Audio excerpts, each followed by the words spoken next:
Hey there, data enthusiasts. Ever wondered how car performance is affected by things like engine size or weight, or how a company's profitability depends on stuff like R&D or marketing? Well, you're in luck. In this video, we'll introduce you to the cool world of multiple regression and show you how to use it with Microsoft Excel. We'll cover the basics of multiple regression, a stats technique that helps you predict the outcomes and find hidden relationships between several factors and a main variable. Excel, your trusty spreadsheet tool, can do multiple regression analysis easily, and it's super simple to use. In the next few minutes, we'll guide you through the basic process of using a neat analysis tool in Excel, from setting it up to understanding the results and making smart decisions based on the data. We've got you covered, so sit back, relax, and get ready to explore the world of multiple regression with Excel. By the end of this video, you'll be on your way to becoming a multiple regression pro. Well, at least less of a beginner, all from the comfort of your favorite spreadsheet software. Let's dive in. Here's a data set I got from Kaggle. And Kaggle is a pretty good website to use to find some data to do some testing. I just did a search for multiple regression, and you can see that I could find some data sets here that I can play around and test with. So here we've got our data sets, not too large.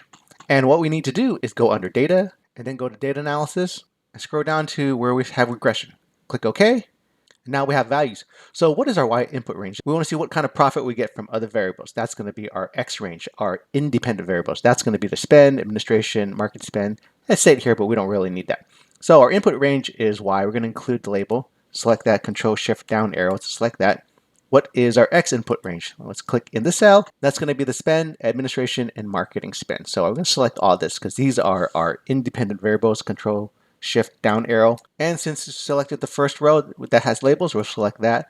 Our output range, we're going to put it into, let's put it into this sheet here. I'll put it into cell H2 here, and I'll click residuals. Click OK.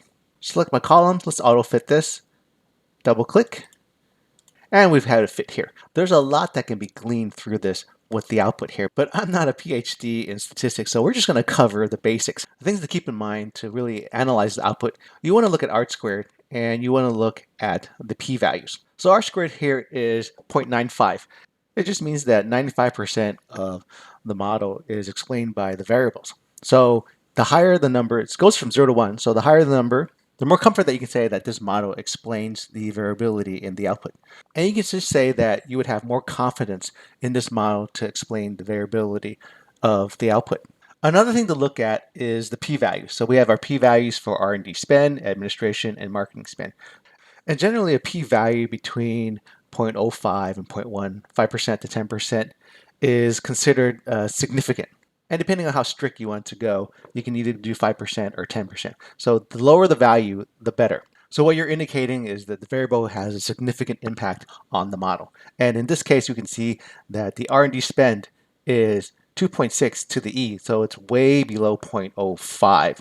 Administration is 0.6, so maybe something where we want to take it out and rerun this data analysis again. And marketing spend, depending on if you go with the 5% or 10%, you might want to keep this or just throw it out and run it again with just the R&D spend. So the residual output is basically a difference between the observed value of the dependent variable and the predicted value of the model. And so we have these residuals.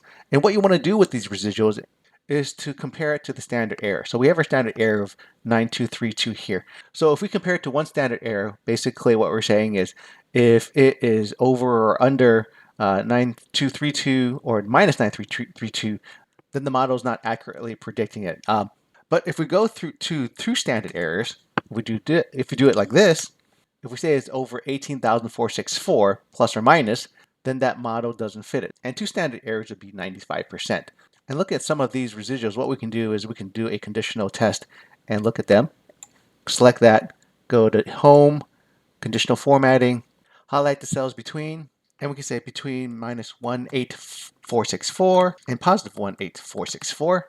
We're going to fill it with green because those are okay. Anything outside of that is going to be blank. You can see for the most part, the residuals fall within the 95%, the two standard errors. And if you were to do a deeper dive, you probably have to look at the data. So whole courses are written on multiple regression, but if you were to do a cursory look into it, you can just look at the R squared, look at your p-values of your independent variables, and take a look at the residual outputs and see if you've got any outliers. Well, folks, that's it. We've explored multiple regression in Excel and show you how to analyze a company's profitability. Now you're ready to handle real-world data like a boss. Thanks for joining us, and remember to stay curious and keep exploring. Until next time, happy analyzing. To watch more videos like this, click the banner at the end.